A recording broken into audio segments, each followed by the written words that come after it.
that No, almost no, anything. no. You're using it for its graphics and for simulation. Right. And you should make that clear. Yeah. That you're, because you're going to have times, absolute times in here, you're not going to be able to trace certain formal Petri net properties. Yeah, let me revisit here. The main thing I use Petri net here is for graphical representation and simulation. More specifically, the analysis is by on logic. It's by on sample. That's fine. Whether you use feature net or time feature net, but I'm saying the Deontic process itself involves time. Can you capture it right now? The time right now If you say I'm obligated to pay this guy in a month or something like that, can you model it? Are you referring to any time besides the deadline? I mean, are you he's going to assume a global clock. It has to be there somehow. Right.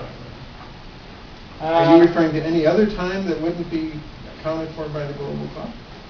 No, I mean part of the is possible to specify deadlines right now in the model line. Yes, I incorporate time in this and that I showed you a modeling deadlines of an application. Actually, if you look at chapter 4, sorry, I need to mention here because I don't have it in the slide. If you look in, I try to show it in Word file.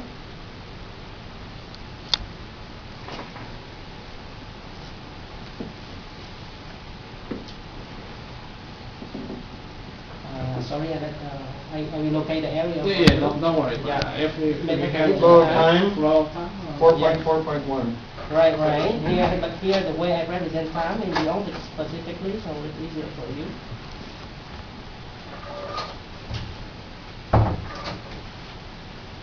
Here the deadline comes. Maybe I will see a little bit here. Here is the deadline. And I consider the deadline like an event. If this event happens, the formula here is written that X has an obligation to what? Y, that some Z do something. Z do some alpha before or at the same time an event theta happens. Under condition what? Now, what I think is coming up here is that in your what you have is a combination of these Deontic expressions on Petri nets.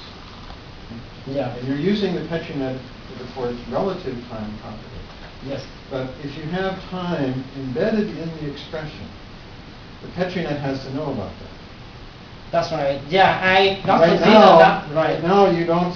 You have them as kind of two separate things going on, and what happens? And it's like Las Vegas. What happens in the Deontic expression stays in the Deontic expression.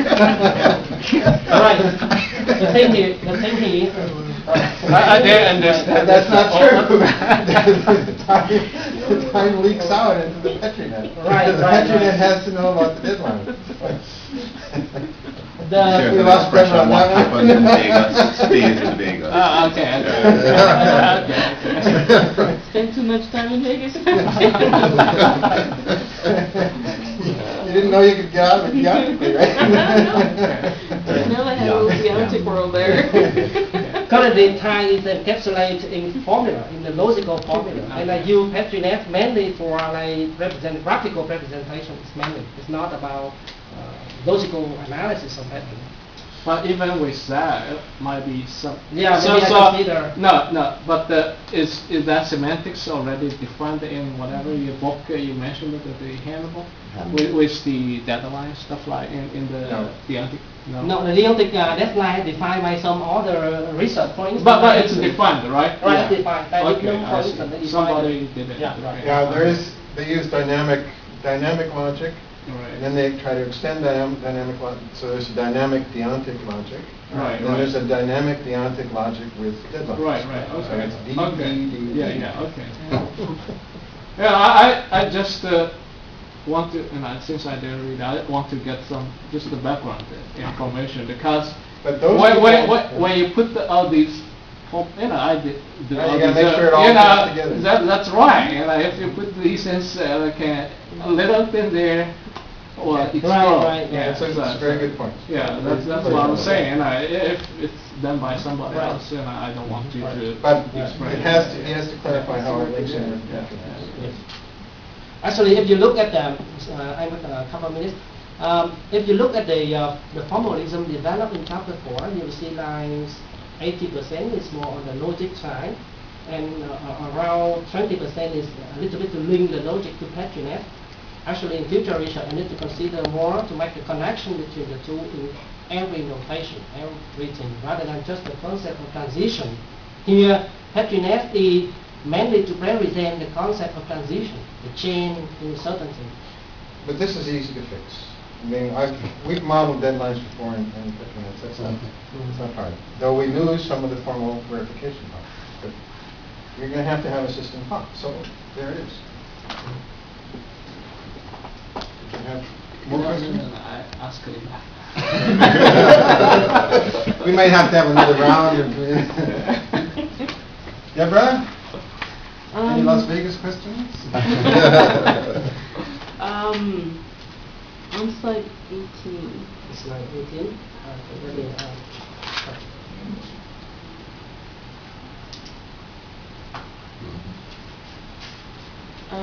In your results, you're finding that all the control requirements stipulated by the... in this case. No, I'm going somewhere else. I asked that question already. I get there. So you're using the ICC there as the expert. Yes. Where are you getting the domain knowledge? Is that also from the ICC documents or from somewhere else? Yes, Yeah, that's a good one. Yes. The domain knowledge is come from two sources.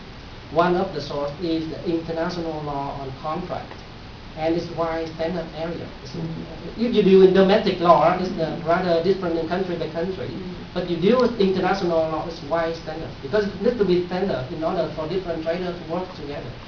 And International Chamber of Commerce is an international organization that issue like the law for documentary credit procedure.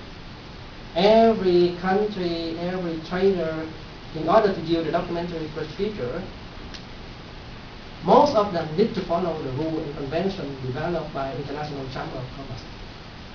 So in this case, this case specifically, I use the domain knowledge provided by the International Chamber of Commerce. Actually, there are two famous documents.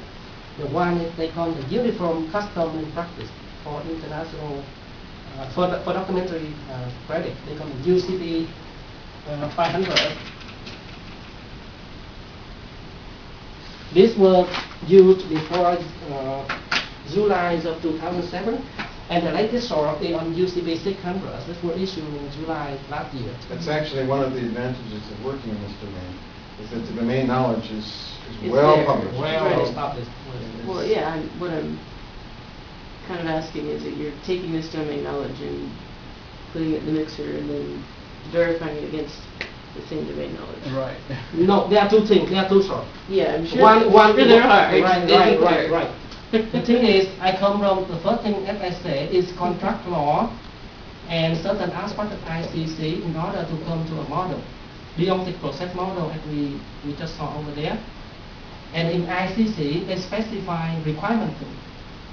They specify design obligation, they specify what check needs to be done, what evidence needs to be issued, and so forth. So you started with the law and then compared it against the checklist. Right, the law, because ICC is also, they have certain aspect of law too.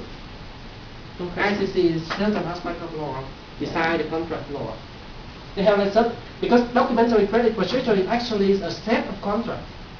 It's a set of contract. The contract between the buyer and the seller, the buyer and the bank, the seller and the bank to the bank.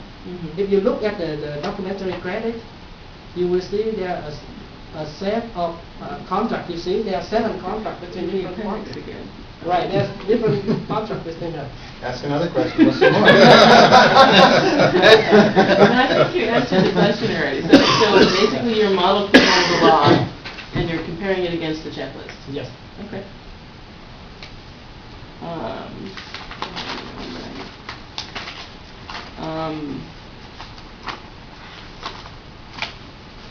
I think I'm gonna go in here in just in time. Gotta go. What is slide 50?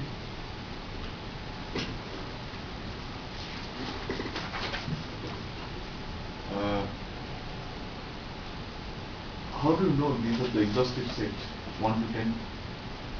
Or is there any way to verify that, or you do? Sure. Now the process you have me to verify that. Okay. In the process here,